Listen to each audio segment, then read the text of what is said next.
Hey everyone, please support what I do to help keep Greyhawk alive by subscribing to the channel.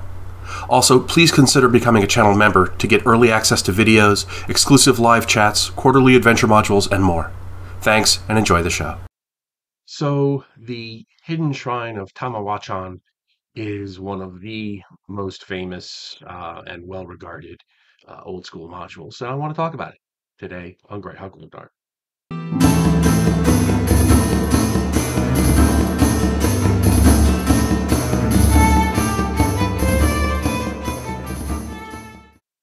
So the Hidden Shrine of Tamoachan is an amazing module, and it's always shows up on the top 10 lists of favorite modules of old school, especially old school modules. It is part of the competition series C1.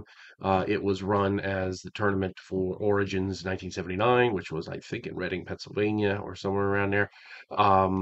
It is one of the old school modules that has a separate uh, illustration book, so you can show your players this is what you see at different parts of the module.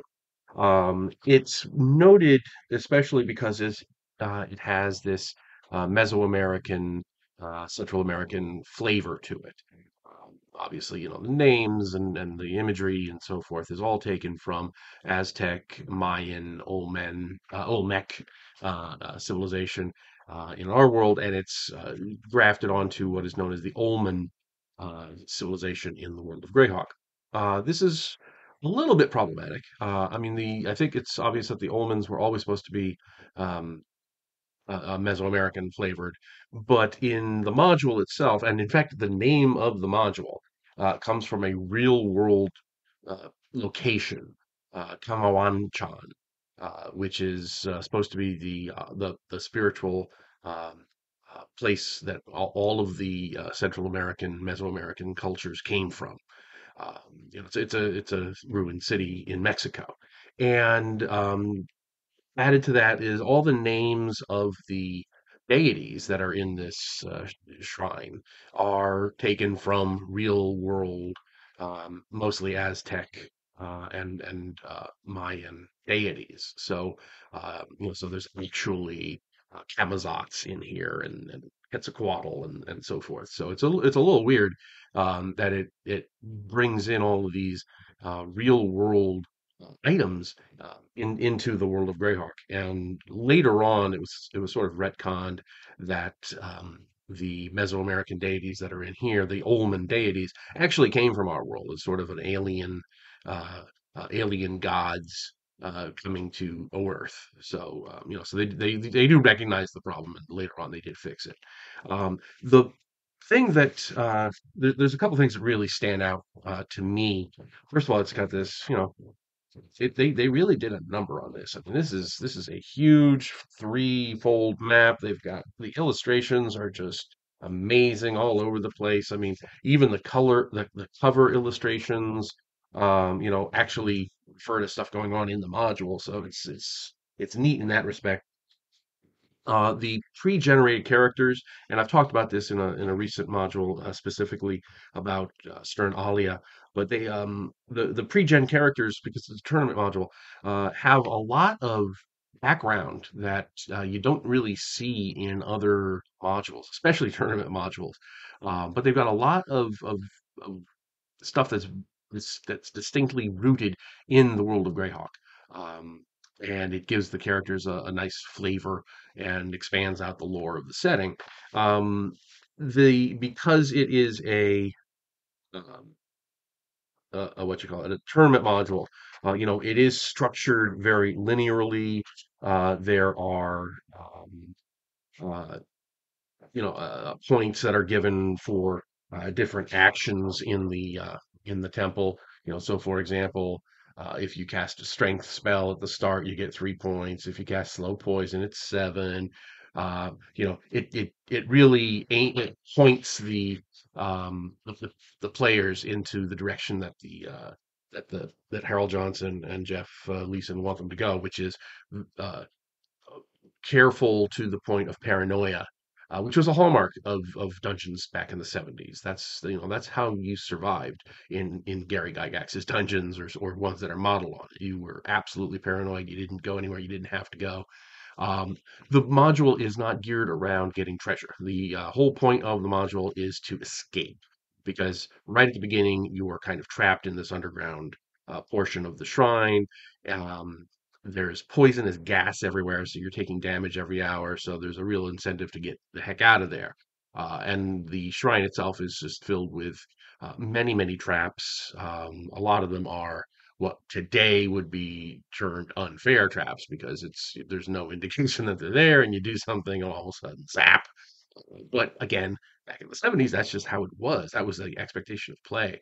That's part and parcel of the nature of the game back then, which was resource management. And hit points are a big part of your resource, and the dungeon is actively trying to wear down your hit points through these traps and everything. So that's there's actually a design theory behind that. A lot of the set pieces are really, really well designed. There's some combat in there, and that poses a problem because this shrine is supposed to have been sealed for 500 years, and it makes you wonder how the monsters survived all that time. A couple of them explicitly say they're in stasis, but when they're brought out of stasis, they don't seem to know anything. It's a little Deus ex machina. Um, but it's the module itself is just so good that you can overlook those minor little points. But there's a lot of very clever traps, a lot of very good set pieces. This is the uh, uh, opening, the premiere of the Gibbering Mouther, which went on to become an absolutely iconic creature. It also had the Nereid, which is a weird choice because the Nereid is European in origin, and of course the gibbering mouther is just a made up monster. But to have the Nereid in this Mesoamerican module seems a little odd. But it happens. There's also like were jaguars and stuff like that. Um, but yeah, so if you're in a group that can play that kind of uh, exploration that is really really cautious, very um, uh, husbanding of your hit points and other resources, um, then you'll do very well in this module. That's the kind of play that this module is made for. And again, it does have that alien feel to it because it does focus on the Mesoamerican cultures or Mesoamerican inspired cultures in the case of the Oldman, um, which is something that we hadn't really seen before and you haven't seen really much of since. There are a couple of sequels that go with this module. There's a Return to Tamoachan. There's something about I think there's another thing that was made about the city. It might have been mentioned in Dungeon Magazine a couple of times as locations. I think Age of Worms had one of their segments set there. Um, but I think at some point, doing the whole ruined city uh, filled with buildings and shrines and temples and stuff that are modeled on this with the same care and intricacy would be really cool.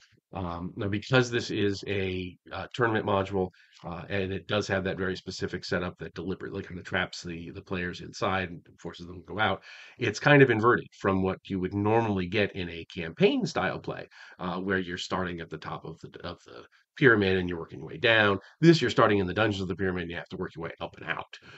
So it would be interesting to see how well this plays um, in a non-tournament way. I've only run it in the tournament, using the tournament rules and setup. But it would be really cool to see how well this plays when you do it more logically from an exploration standpoint. Assuming that you've discovered the city and you and your party are exploring the city and you find the shrine and you go in and you work your way in. Do the situations setups work backwards? Because that's how you'll be approaching it from that standpoint. But on the whole, it is one of those classics for a reason. It is really well regarded, and with good reason. So I believe it's available on drive through. Go pick it up. I'll put a link down below if I can find it. Hope you're having a wonderful, wonderful day. And I will talk to y'all later and stay safe from Pinkertons. Thanks for watching today's video. Please remember to hit the like button and subscribe to the channel.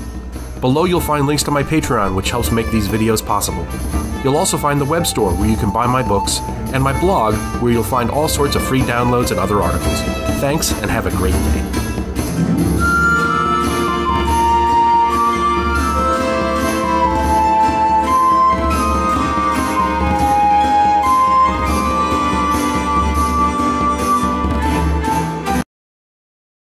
Oh, and the sharp-eyed among you might have noticed this.